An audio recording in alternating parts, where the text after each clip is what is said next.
Nathan Zegura, Browns radio analyst, what he saw yesterday, day 2 of joint practices for the Browns and Eagles.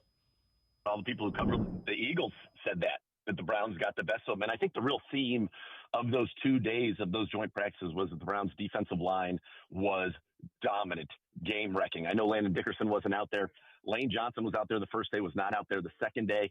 But, Miles was going against Jordan Mailata, who's an elite left tackle. I was joking on Twitter when I said he had 20 sacks, exaggerating, but I mean, it got to the point where he was just pulling up and putting his hands out because he would have wrecked the practice himself. And it wasn't just him. You could go up and down that D-line. Malik Collins had multiple plays in the backfield.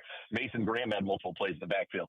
Alex Wright, Isaiah McGuire, Cam Thomas, Aiden Huntington. That's the guy I think people need to keep an eye on Saturday. Number 66 had 4 special teams tackles last week, also had a sack.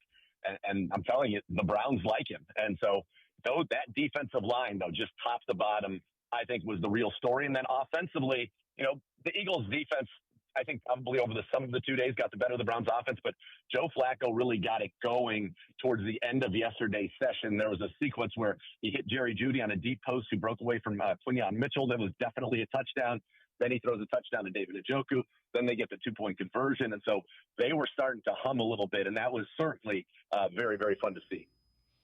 And again, Dalton, it's joint practices. They are the ones. We won't see them much. Probably not even in the third preseason game. We'll see them some.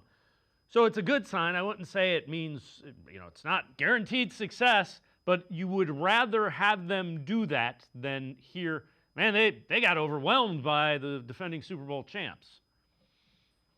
Yeah, you're right, Dave. It's certainly always better to have a good practice than a bad one, that's for sure. But it's good to see, look, any team that you look at, no matter how many wins you expect them to have in any given season, you look at their strengths and you look at what kind of problems they can cause. And by far the first one when you're playing against the Cleveland Browns is this defensive line. It's Myles Garrett and that crew. And for a team like Philadelphia, for a player like Jordan Mailata, who was our highest graded tackle in the league last year, to say things like that about the Browns defensive line, it just shows you that if your offensive line on the other side isn't ready to buckle up and play football for 60 minutes, they can really hurt you. The Browns can hurt you. When you talk about even teams like Cincinnati, everybody thinks the Bengals are better than the Browns, but for years and years, the Browns have given them problems because of Myles Garrett and that crew up front, right? You think about teams on their schedule like Miami, like New England, like even Pittsburgh twice this year. If they have issues up front with their offensive lines, they're going to play Cleveland and not have an easy time because of Garrett and Graham and those guys up front. So it's always a good sign the earlier that a unit like that can get rolling. If they carry that into the season, then their defense will be a problem for a lot of teams that they play.